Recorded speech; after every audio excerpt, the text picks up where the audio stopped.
The Planet That Time Forgot by Donald A. Wollheim.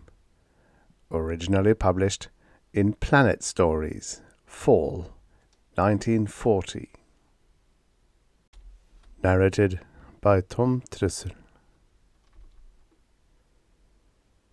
She stood upon the high battlements of the palace overlooking the land of Tomb, with sunlight splashing over the beauty and radiance of her.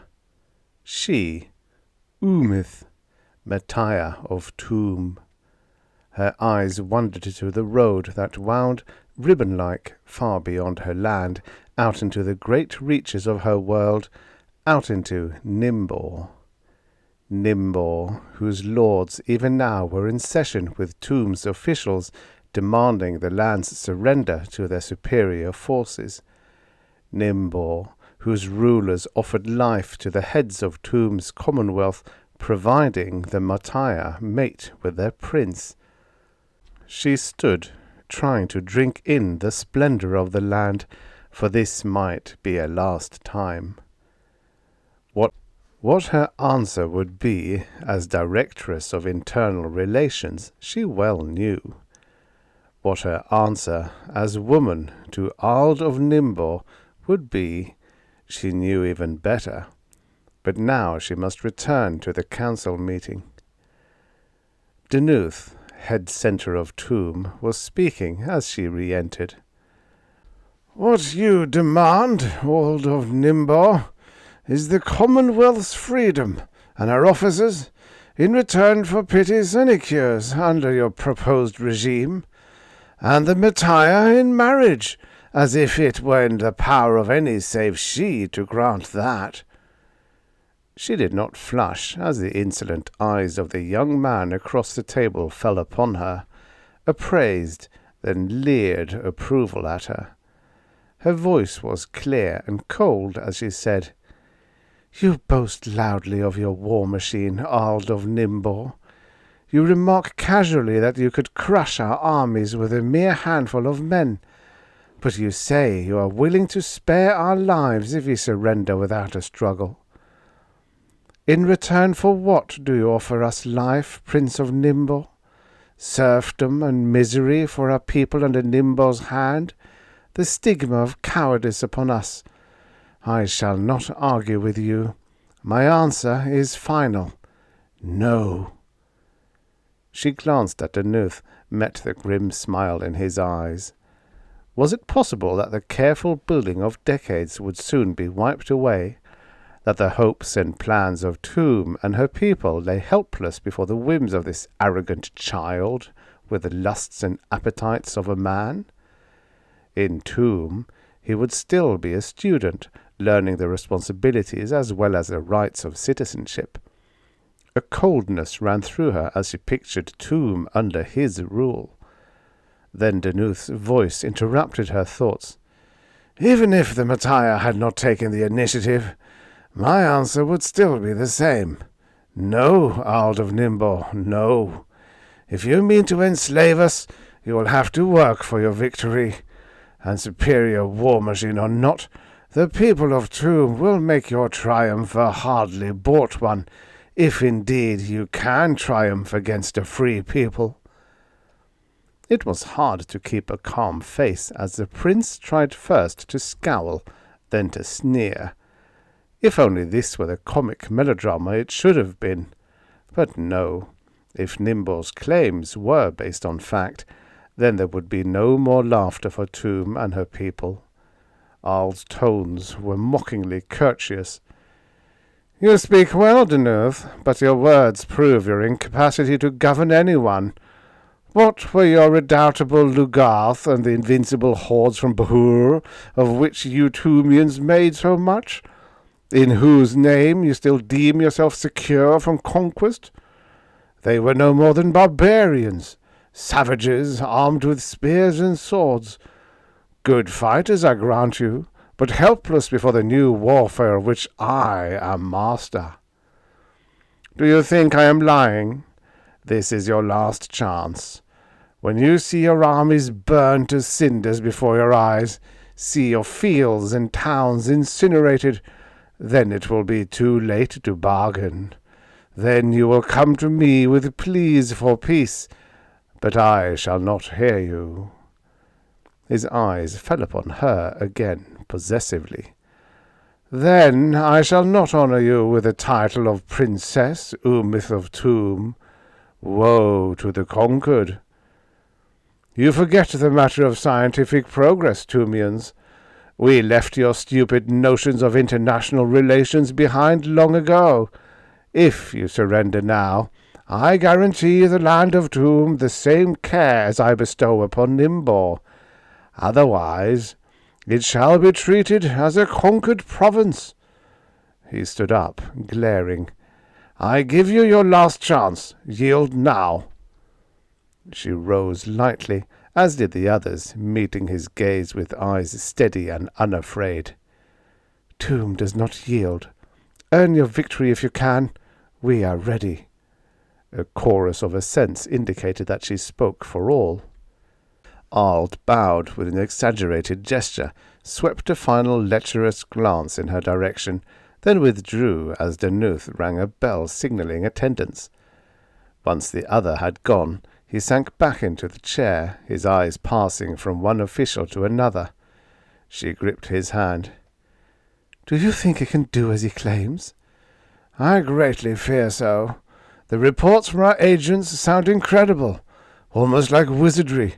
A projector that casts an invisible light, causing whomsoever it touches to die at once, as if boiling to death. If they be true, then Tomb is lost." Down below, in another part of the palace, the emissaries of Nimbor prepared to depart. Ard was whispering to one. What he said was scarcely understood, but the smiles on the faces of both could be taken as indicative. "We will be waiting at the Corian gate," said Ald in departing.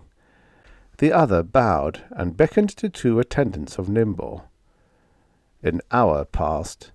At the Corian gate to the palace grounds, facing the wide smooth road that led to Nimbor, 1,000 miles away, rested a black torpedo-shaped two-wheeled vehicle, now balanced by temporary legs set out from under it. Painted on the door to its single cabin was the imperial shield of Nimbor. Seated within, at the controls, was a man of Nimbor's party. Occasional puffs of smoke emitted from the rocket tubes at the rear as the ship was being kept ready for instant use. Ald himself waited impatiently in the road, fretting under the watchful eyes of the Commonwealth guards at the gate. Finally, he caught sight of something and addressed the guards. "They are my companions. Open the gate, guards, and let them through." He seemed to stare a moment at the oncomers, then called, "What's the matter with Eld? Why are you carrying him?" One of the two men approaching answered, "He slipped on a staircase and fell, your highness. He is unconscious and seems to have broken his leg. We thought it best to give temporary treatment now, then bring him back with us. It is why we were late, your highness." The prince nodded approval, motioned them to hasten. As they went through the gates, one of the Tumian guards looked down at the face of the black-covered body and checked it off his list. The men of Nimbor entered the rocket-mobile, shut the door. A terrific roar as the vehicle got under way, then it had vanished down the long road. Inside the conveyance, Ald bent over the unconscious figure, looked down at the scarred masculine features of one of the soldiers who had accompanied him. Then, with a chuckle, he put his hand on the yellow hair and pulled. The entire face seemed to fall apart. Beneath the extremely convincing mask was the face of Umith, lying unconscious. "It worked beautifully," he commented. "What of Eld? Did he make his escape through the merchant's entrance as planned?"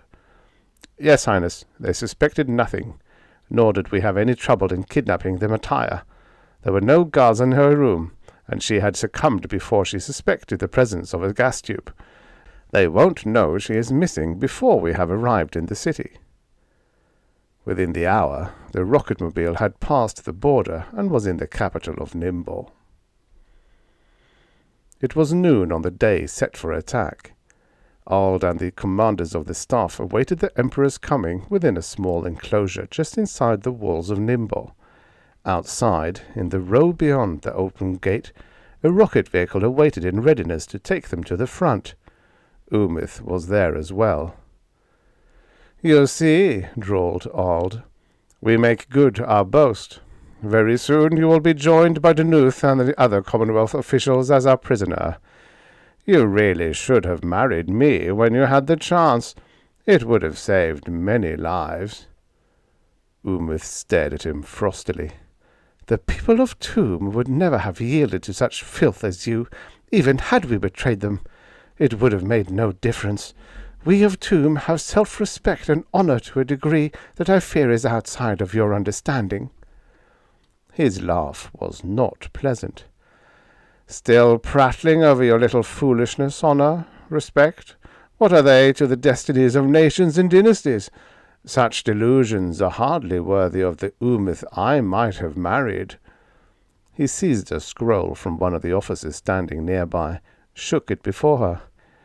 Here is honor and respect. Here is such a thing as makes greatness. These are the designs of our war machines. This is what will teach the Tumians respect." Without answering, Umith snatched the paper cylinder out of Ald's hand and darted forward. Straight toward the open gate she fled, toward the rocketmobile outside. A wild, insane scheme of seizing this and escaping to her own land in time possessed her. Caught off guard, the men were already at a disadvantage. They knew even as they raced she could not be caught before reaching the gate. With energy born of desperation, she hurled herself forward. But, just as she was upon it, 2 soldiers stepped through and dashed at her. At this point occurred what has gone down in history as the miracle that saved Tomb. It is something for which no parallel in all history can be found.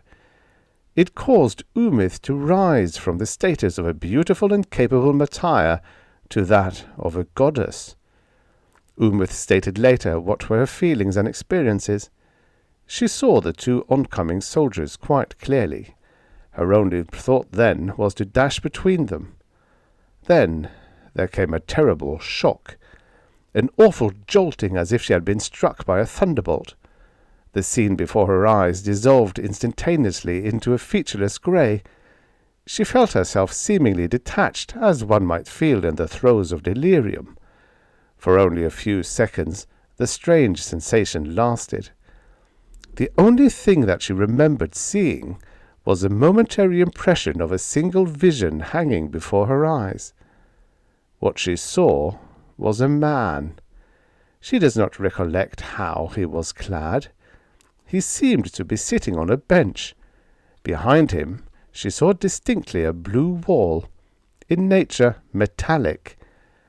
In the wall was an open door through which only greyness could be seen.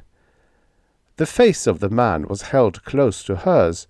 He seemed to be staring at her. It was the face of a middle-aged man, of one powerful. 2 clear brown eyes looked into hers. A mass of wavy chestnut hair surmounted the godlike brow, and the figure was smiling. For only the minutest fraction of a second this lasted, then the greyness returned. Yet, in a few seconds it too had cleared away. The terrible blankness and queer feeling vanished abruptly as it had come. She could again see about her. The castle of Ald and the men of Nimbo apparently had dissolved. Above her rose the sides of the palace of the directors of Tomb, and about her were the men of Tomb. For a moment Umith and the men stared at one another, each mutually startled and disbelieving what they saw. Finally one of them recovered sufficiently to speak. "Martyr Umith, we thought you were being held captive in Nimbo. What do you here? How did you get here?" She could only reply hesitatingly, "I don't know. I was at Nimbo, trying to escape. Then everything went dark, and I found myself standing here." She started to put a hand to her forehead, then saw she was holding something. The scroll! Her eyes flashed. Quick, summon the council. I have here the plans for the death machine of Nimbor. Bid them hurry. We have no time to lose. Joris, military director of Tomb, pounded the table with his fist. Damn! We know everything the enemy knows now. We have the plans so that we can meet them on their own terms. But they're on their way to attack us now, and we haven't even a working model. It's all here, but only on paper. We can save Tomb, yes, but we cannot prevent the devastation of our fields and towns, nor the slaughter of our helpless non-combatants. We can only exact a vengeance and prevent a final triumph for the part of the enemy.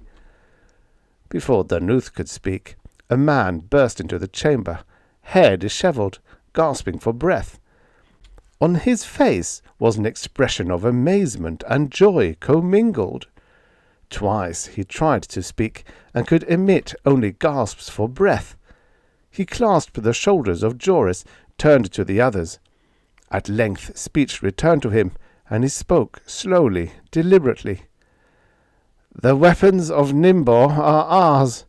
They are here, within the walls of the palace. I cannot tell you how they came, nor can any of the guards, but we have all seen them, have examined their workings. We do not yet understand their principles. At this point another man burst in, equally distrait and out of breath. "Directors!" he cried. "Tomb is saved!" He fell to rapid, heavy breathing, while his eyes sought first one, then another of those assembled. He waved his hand reassuringly as Danuth started to speak. "No, directors, I speak truly. I am one of the prison guards. We suddenly heard noises from one of the unoccupied cells. Naturally, we hurried over and looked in. Inside, we saw Ald and the Emperor of Nimbor, with his entire staff. They don't know how they got there. I presume that you would not want us to release them immediately." A roar of laughter from Joris greeted the speaker. He smote the guard on the back with the palm of his huge hand, so that the fellow staggered against the table. "No, not immediately. We have other things to do first. But we're not too busy to vote you the Order of the Commonwealth, and see if there isn't a better position for you to fill than that of prison guard." He turned to the others. "The enemy will be completely disorganized and demoralized by this. I propose we move at once upon Nimbor, attack strategic points, and refrain as much as possible from such destruction as will make miserable the lot of the Nimborian people, who are not responsible for their degenerate rulers. I propose we make contracts with the Nimborian commoners and urge them immediately to revolt against what is left of the Ard Rachnud regime, strike for their own freedom." And now we must go back in time, must travel to another part of space.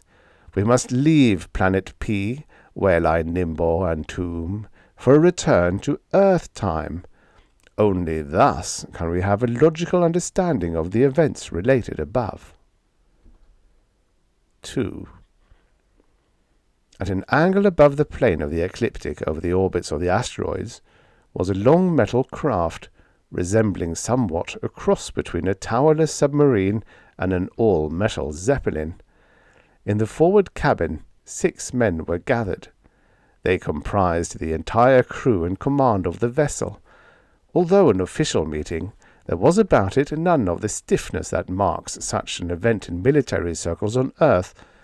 On an interplanetary vessel, every man's life is in the hands of every other man. The captain is obeyed, not because of his rank, primarily, but because the lives of all depend upon explicit conformation to discipline. But in this vital discipline, there is no place for the sham of stiff-necked formality. Thus, captain, officer, or member of the crew spoke to each other with frankness and mutual respect. Captain Wonderman looked around, mentally checking to see if all were present. Lieutenant Alfred Rokesmith, Weber the scientist, Opp, explorer and cook extraordinary, Mullins, skilled mechanical specialist, Barth, doctor and general overseer of vital supplies. Wonderman smiled. "I guess you're all eager to find out whither we're heading, eh?" "We sure would," spoke up Op. "Especially after that terrifically long period of acceleration," added Weber. 3 days of it! Beats all my experience." "It was necessary to achieve our speed. We're going a long way. Have to make the trip as short as possible. We'll be putting on still more acceleration once the asteroids are behind us." "Neptune?" asked Barth. "Pluto?"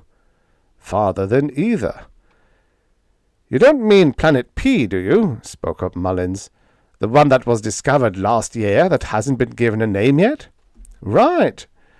I never did get quite clear on the subject of Planet P," drawled Rokesmith. "Just how was it discovered?" Captain Wonderman cleared his throat. "Few people are. Even the experts don't know much about it. Its existence was first surmised and calculated in 1931, about 100 years ago, by Professor William H. Pickering of Jamaica. He observed that the planet Uranus was being displaced from its proper orbit. Of course, this perturbation could be due only to the influence of another planet, he thought. But there was no other body known at that time which could account for the drag. Thus, the professor computed mathematically the existence, approximate size, and position of an unknown body which would account for the odd behavior of Uranus. This he calculated to be a giant planet of a diameter of approximately 44,000 miles, in mass the third greatest in the solar system. He puts its distance to range in an elliptical orbit of from 5,000 million miles to 9,000 million miles from the Sun. This, of course, made it extra Plutonian in position.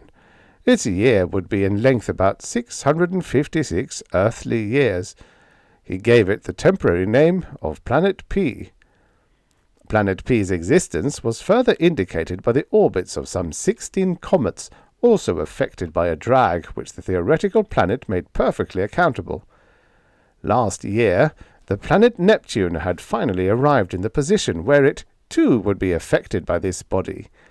You understand, the astronomers, calculating both known and theoretical factors, determined that, if this planet P existed, an irregularity in Neptune's behavior would be discovered at this particular time. The predicted irregularity arrived on time. Thus, due to this added information, our astronomers were able to find out precisely where the new planet should be sought, and they found it.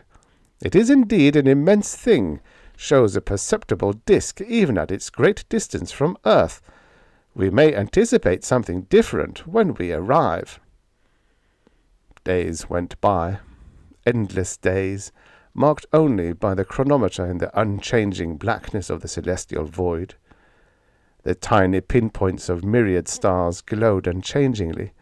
Behind them, a few planets grew more and more minute, each in turn finally being blotted out by the corona of the Sun.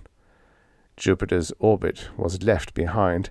They saw the great ringed planet loom up to one side and fade away as all the others had done.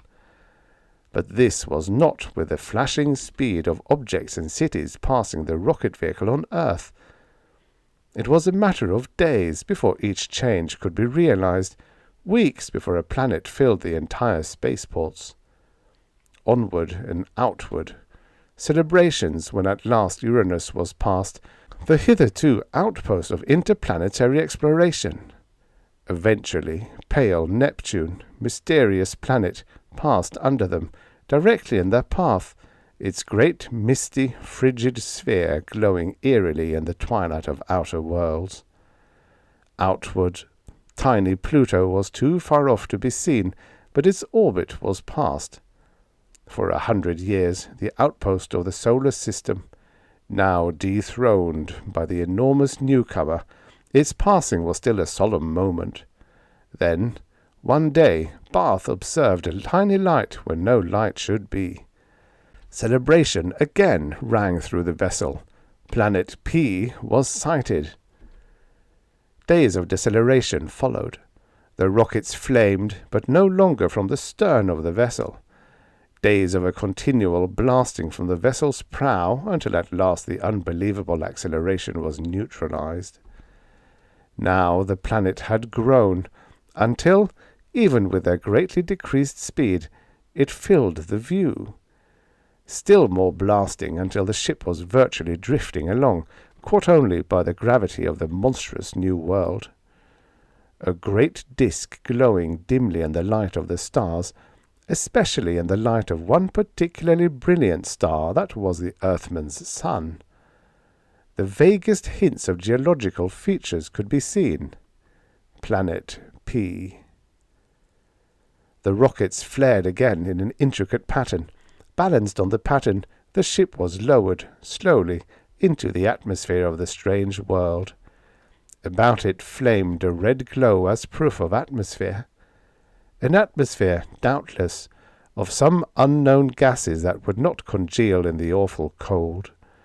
And finally, a shrill whistling penetrating the triple-thick walls, a dull thud, and a silence as she came to rest. The voyage was over. Man had reached the outermost limits of the solar system, had arrived safely at the mysterious outer world, Planet P.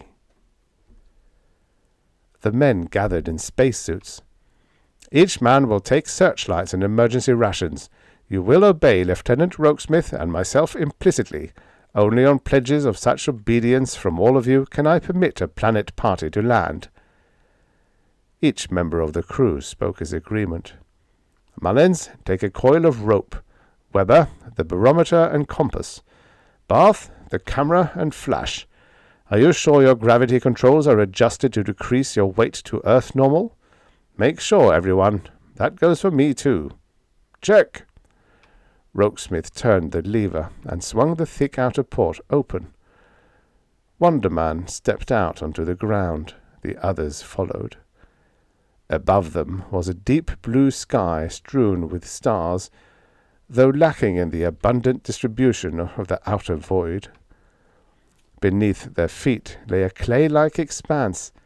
They looked about them.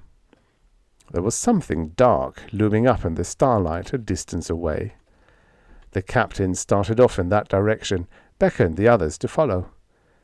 All felt that strange sensation that comes for everyone when he stands on the terrain of an alien planet. It makes no difference how often this experience has been undergone previously. The sensation cannot be shaken off. "It looks like a wall," sang out Opp as they reached the looming thing. Rokesmith turned the beam of his flashlight on it. "It is a wall." Unmistakably, it was a structure made of many square blocks of stone fitted together to form a section rising into the air from a foundation. Weber flashed his light around. "It ends here." The men hesitated to go around. What could this enigmatic wall be doing on this frigid world? The instruments showed the temperature to be many 100 degrees below 0 Fahrenheit. What beings would have built this great wall? What could it mean? But at last they did go around the edifice, flashing their lights before them, and nearly collapsed from the shock of what they saw. A broad paved street on which bordered many stone houses whose glass windows reflected the dim glow of the stars above. The tiny sun cast a faint illumination on it all. "People!" gasped Mullins. There were. Standing on the streets and in the doors of the houses were the dim figures of men, unmistakably human in form. "They're not alive," observed Rokesmith. "At least they're not moving," replied Barth quickly. "Come on, then. Why are we waiting? Are you afraid of a lot of statues?" Captain Wonderman suited action to his words as he strode forward, stopping directly before the first of the standing figures. He cast his beam over it from head to foot. Unmistakably, it was a man, clad in clothes and undeniably human. Its features were perfectly normal, bore the flush of life. The feet and entire body were set in attitude as if in the act of taking a step, but it was motionless. "Some statue," breathed Opp. "I would swear it was a real man." "It is a real man," said Barth softly. He bent close to the face. It has the paws and tiny hairs that can only be on a true body." "Then he must have been alive once," murmured Webber. "What do you suppose happened to him? Is he petrified or only frozen solid?" "Frozen, I think," said Barth. "Yet it is very strange. His flesh is still soft and resilient. It is not natural." "A land of frozen people." Captain Wonderman's words struck a chilling note in all of them. Quickly they investigated the other figures. Some men, some women, some old, some young, all kinds and types. All apparently had been frozen solid in the middle of their normal activities. None showed any sign of being aware that death had struck. When the terrible freezing occurred, it must have happened so swiftly, instantaneously, as to have caught all unaware. They moved on, saying little. There was that same eerie atmosphere that one finds in a wax museum while passing about among the realistic but silent and motionless figures of apparently ordinary people. Add to that the grim knowledge that the figures they now saw had been alive, that in effect the explorers were in a monstrous planet-wide graveyard. They went on, coming to wide roads down which lines of marching men stood silently in attitudes startling like some paintings of men marching to war. Undoubtedly they were soldiers. Once or twice along the line the Earthmen saw huge projectile-like instruments mounted on wheels being taken along with the marchers. "Say, look at this scene," called out Roguesmith. He was standing before an open gate, staring in at the courtyard of a large, pretentious stone building.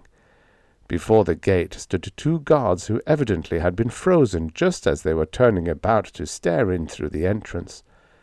On their faces was a look of aroused inquiry. Inside the courtyard was a dramatic tableau. A young woman of great beauty was fixed in the posture of running. Her foot was lifted from the ground, her body thrust forward, her face strained, hair flowing backwards as if the wind were brushing it back. In one hand, tightly grasped, was a scroll. Directly behind her stood a young man with a look of astonishment and anger on a face that was cruel and evil. His hand was still held outstretched, as if to grasp after the scroll that the woman was fleeing with. All about, in similar positions of astonishment and anxiety, were other men, some of whom had started forward as if about to commence a pursuit. "Some scene, eh?" murmured Barth. "Looks real dramatic. I wish we could know what it was all about." "That's an idea!" burst from Wonderman. "Why didn't I think of it sooner? Barth, we can use the mentoscope on these frozen people, with the attachments that are used to read the minds of the newly dead, can't we?" "I think we can, Captain. These people are perfectly preserved. There's no reason why we can't shoot a current through their brains and get the information stored there."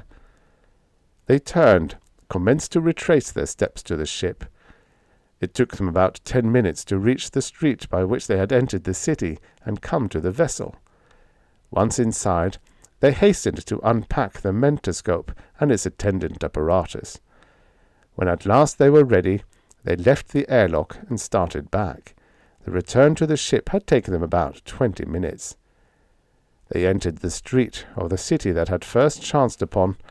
As they passed the first figure, Webber suddenly whirled around and stared at it. "Look!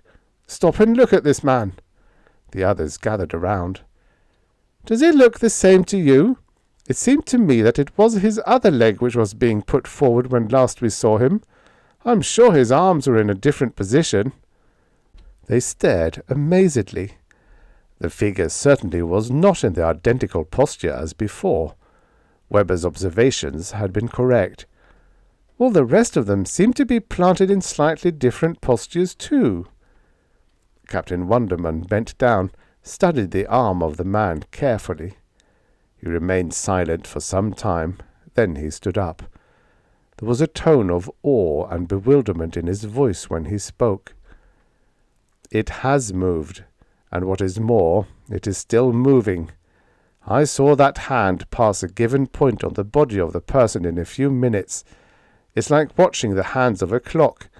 At first, they do not seem to move at all, but if you watch closely enough for a time, you can observe the motion." "Do you mean this fellow is still alive?" "It would seem so."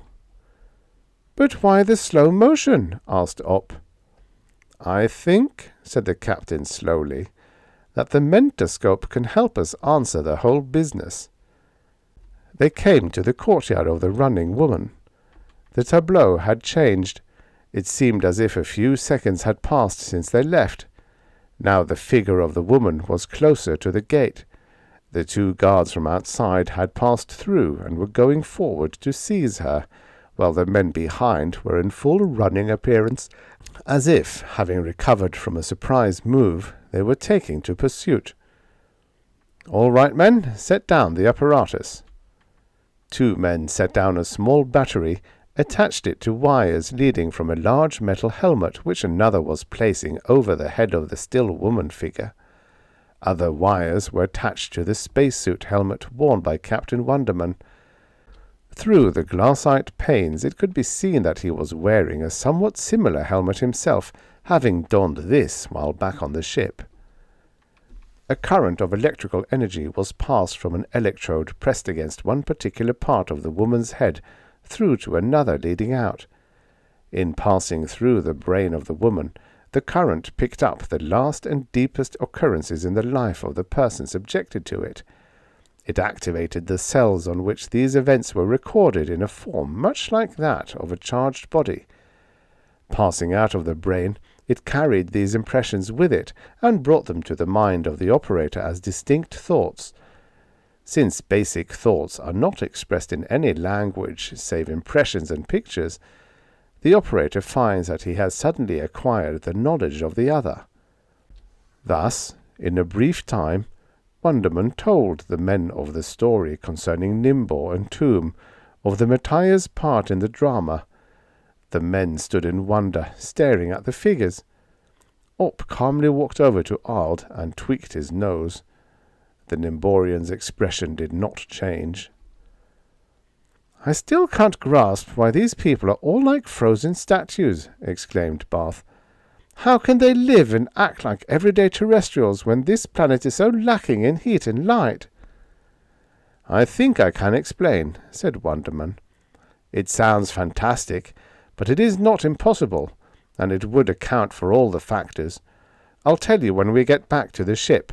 Right now, we have work to do." "What work?" "We can't stand around and do nothing while this woman is captured. And I, for one, do not care to see these sneering degenerates win this war. So I think we'll take over events on this planet for a while and fix things to suit ourselves.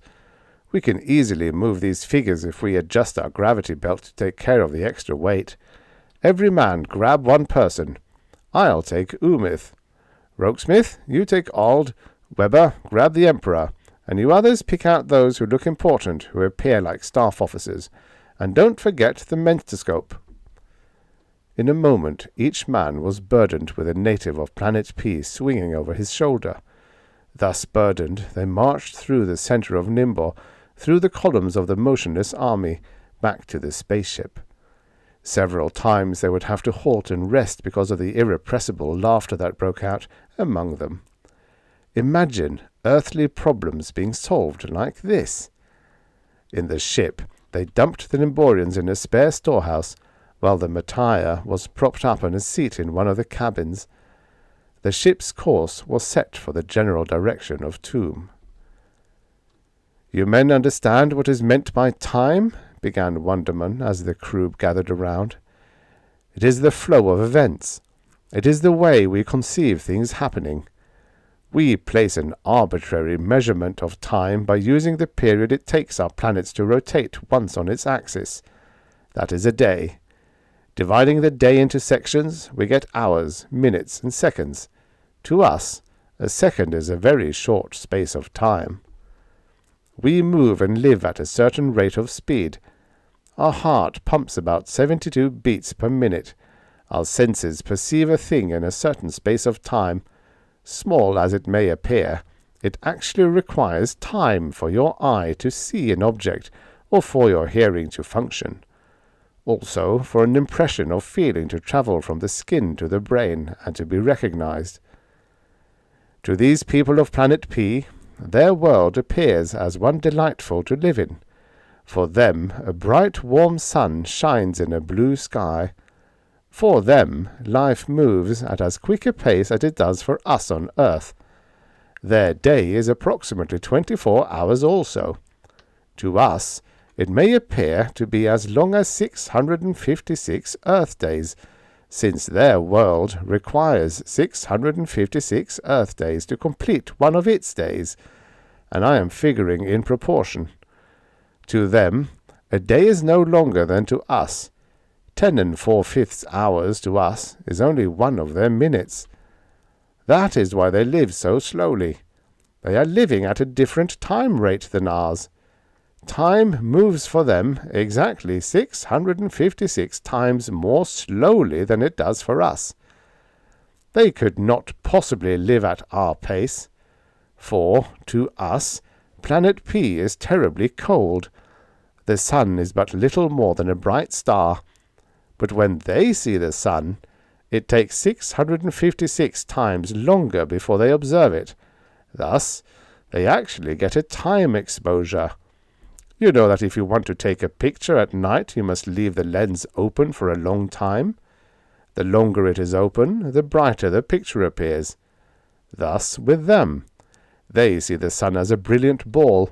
They see objects as highly illuminated because their eyes are absorbing so much more light than are ours.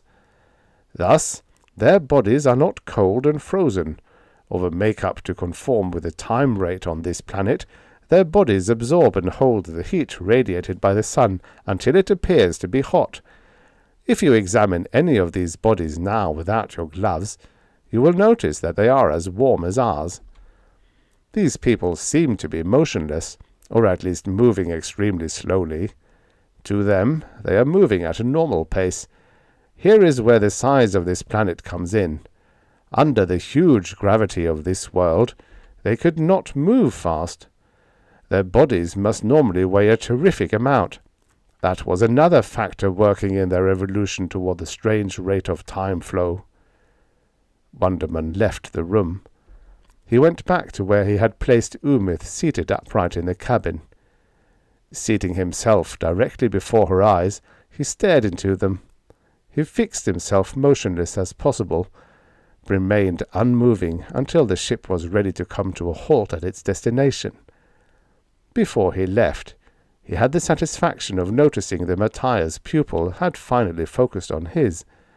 He felt certain that some impression would be carried back with her. Landing at Tomb, they placed Umith where she was later to regain control of her senses. They carried Ald and the others down to the dungeons, imprisoning them there. Then they returned to the ship. One more task remained: the war machines of Nimbor. Cruising over the enemy lines, they dropped cables whenever they saw a projector and attached them. Then they swung them up into the air, letting them hang below until all had been thus captured. Once more they returned to Tomb, this time to place the projectors where they would be found quickly. The nature of the burning death of Nimbor they found to be simple. It was nothing more or less than electric heaters, such as are sold in winter on Earth. A polished reflector sent a beam of heat from the wire coil in the center. To a terrestrial, of course, this was nothing more than a pleasantly warm current, but to a native of Planet P, with their slower perceptions and great absorption of tiny amounts of heat, it was a ray of pure destruction. Thus, for a brief instant in the history of the cosmos, two similar races and life forms met, the one greatly altering the course of development the other would take. Although a few well-guarded expeditions to Planet P have been made since, the Terrestrial Council is slow to permit these, inasmuch as the gross difference in time rate cannot permit fair intercourse with its people. It is felt in scientific circles that for them to learn of the existence of a race such as ours would be a crushing psychological blow to them. To interfere, however well-meaningly, in their development would condemn them to superstition, for they could arrive at no logical scientific explanation of such interference. Planet P is not needed for the comfort or well-being of Earth.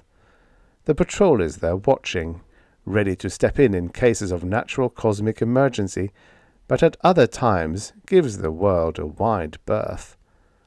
And Captain Wonderman will always remember the tableau in the courtyard and a beautiful woman running.